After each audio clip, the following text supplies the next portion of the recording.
Hello everyone, welcome back to my channel Bhavya study official. आप सभी का स्वागत है।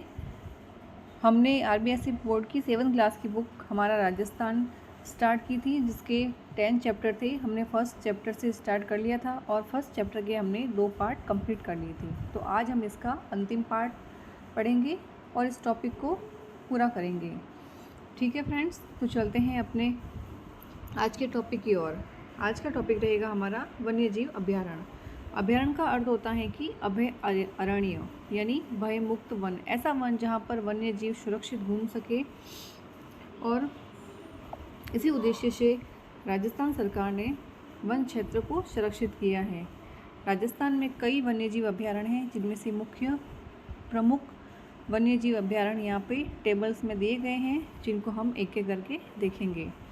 तो चलते हैं अपने जो ये टेबल में दे रखे हैं अभयारण्य के नाम, उनके जिले, वन्य जीव के बारे में हम देखेंगे। पहला वन्य जीव अभयारण्य है, उसका नाम है राष्ट्रीय मरु उद्यान वन्य जीव अभयारण्य, जिसमें इसका जो जिला है वो है जैसलमेर और बाड़मेर। इसके यहाँ पे जो वन्य जीव पाए जाते हैं वो हैं गोडावण, जो हमारा राज्य पक्षी भी है। आगे हैं भेड़िया, शियार, लोमड़ी, चिंकारा और नीलगाय। राष्ट्रीय मरु उद्यान वन्य जीव अभयारण्य 2 जिलों में फैला हुआ है, जैसलमेर और बाड़मेर। ठीक है, तो इनमें जो जीव जंतु पाए जाते हैं उनमें गोडावण जो है हमारा राज्य पक्षी है, और भेड़िया, सियार, लोमड़ी, चिंकारा, नीलगाय यहाँ पे पाए जाते हैं। इसके बाद में है केवला देवी वन्य जीव अभयारण्य। ये सवाई माधोपुर और करौली में फैला हुआ है। इनमें जो वन्य जीव अभयारण्य है वो हैं बघेरा, भेड़िया, चीतल, खरगोश। इसके आगे हैं कुंभलगढ़ वन्य जीव अभयारण्य। ये राजसमंद, पाली और उदयपुर में पड़ता है। यहाँ पे जो वन्य जीव हैं वो हैं बाघ, भालू, चिंकारा और नीलगाय। नेक्स्ट इसके आगे दे रखा है फुलवारी की नाल जो वन्य जीव अभयारण्य है ये उदयपुर ज़िले में पड़ता है। और इसके जो वन्य जीव अभयारण्य यहाँ पे जो पाए जाते हैं उनमें बाघ, चीतल, शियार, भेड़िया, सांबर आदि यहाँ पे मिलते हैं। इसके बाद में है सरिस्का वन्य जीव अभयारण्य। ये वन्य जीव अभयारण्य अलवर में पाया जाता है, और इसमें जो वन्य जीव हैं वो हैं बाघ, जरग, सांबर और चीतल। इसके बाद में दे रखा है टाटगढ़ रावली वन्य जीव अभयारण्य। ये जो अभयारण्य है ये 3 जिलों में फैला हुआ है, राजसमंद, अजमेर और पाली में। यहाँ पर तेंदुआ, भालू, बाज, सियार, नीलगाय, रीछ आदि जानवर मिलते हैं। इसके आगे हैं सीता माता वन्य जीव अभयारण्य। सीता माता वन्य जीव अभयारण्य जो है वो प्रतापगढ़, चित्तौड़गढ़, उदयपुर में फैला हुआ है। और इनमें जो वन्य जीव अभयारण्य है वो है उड़न गैलरी, यहाँ की फेमस वन्य जीव है, और सांबर और लोमड़ी भी यहाँ पे पाए जाते हैं। इसके बाद में है माउंट आबू वन्य जीव अभयारण्य।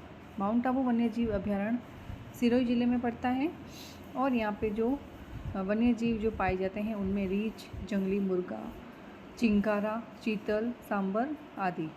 इसके आगे हैं रामगढ़ विषधारी वन्य जीव अभयारण्य है, जो बूंदी में फैला हुआ है।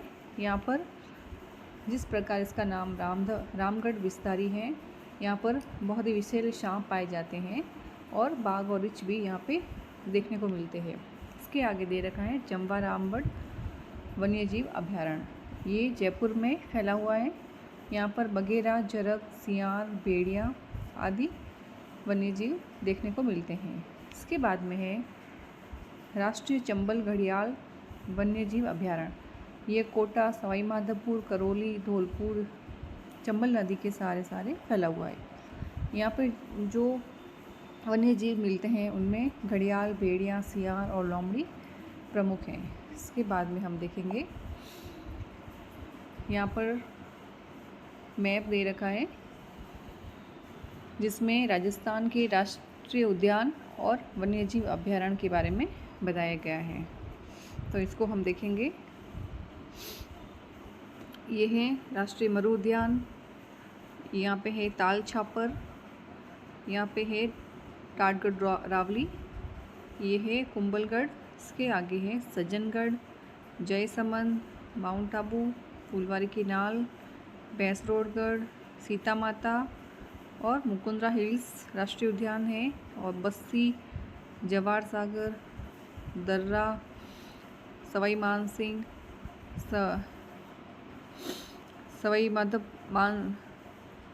मानसिंह राष्ट्रीय, रणथंभौर राष्ट्रीय उद्यान, जमवाराव रामगढ़, नाहरगढ़, सरिस्का, केवलादेव राष्ट्रीय उद्यान, केसरबाग, बंद बरेठा, वन विहार रामसागर, ये सभी जो राष्ट्रीय उद्यान है और वन्य जीव अभ्यारण्य है उनकी यहाँ पे स्थिति बताई गई है। इसके आगे हैं, इसके अतिरिक्त नीचे हम पढ़ते हैं कि राजस्थान में जवाहर सागर अभ्यारण्य, कोटा, बूंदी और चित्तौड़गढ़ में बंद बरेठा वन्यजीव अभ्यारण्य जो है वो भरतपुर में फैला हुआ है। और भैंसरोडगढ़ जो वन्यजीव अभ्यारण्य है और बस्सी वन्यजीव अभ्यारण्य है ये चित्तौड़ में फैले हुए हैं। इसके बाद में दे रखा है सवाई मानसिंह वन्यजीव अभ्यारण्य, सवाई माधोपुर वन्यजीव अभ्यारण्य, ये दोनों ही सवाई माधोपुर में स्थित है। वन विहार वन्यजीव अभ्यारण्य, रामसागर वन्यजीव अभ्यारण्य, केसरबाग वन्यजीव अभ्यारण्य, ये तीनों धौलपुर में स्थित हैं। जयसमंद वन्यजीव अभ्यारण्य, सज्जनगढ़ वन्यजीव अभ्यारण्य, ये दोनों उदयपुर में स्थित हैं। नाहरगढ़ वन्यजीव अभ्यारण्य जयपुर में, शेरगढ़ वन्यजीव अभ्यारण्य जो बारां में स्थित है। ताल छापर वन्यजीव अभ्यारण्य जो है चूरू में स्थित है। राजस्थान में रणथंभौर, सरिस्का, मुकुंदरा हिल्स बाघ संरक्षण परियोजनाएं हैं। राजस्थान में 3 बाघ संरक्षण परियोजनाएं हैं, रणथंभौर, सरिस्का, मुकुंदरा हिल्स, ठीक है, तथा केवलादेव जो है वो राष्ट्रीय उद्यान और सांबर झील जो है वेटलैंड भूमि में आती हैं। यहाँ पर प्रवासी पक्षी आते हैं। वन्य जीव श्रेणी में चिंकारा, पालतू श्रेणी में ऊंट जो है राज्य पशु हैं। राजस्थान की जो वन्य जीव श्रेणी में जो राज्य पशु हैं वो हैं चिंकारा, और पालतू श्रेणी में जो राज्य पशु हैं उनका नाम है ऊंट। इसके बाद में है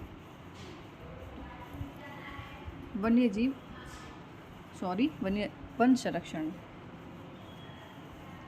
राष्ट्रीय वन नीति 1952 संशोधित 1988 के अनुसार कुल भूभाग का 33% वन क्षेत्र होना चाहिए।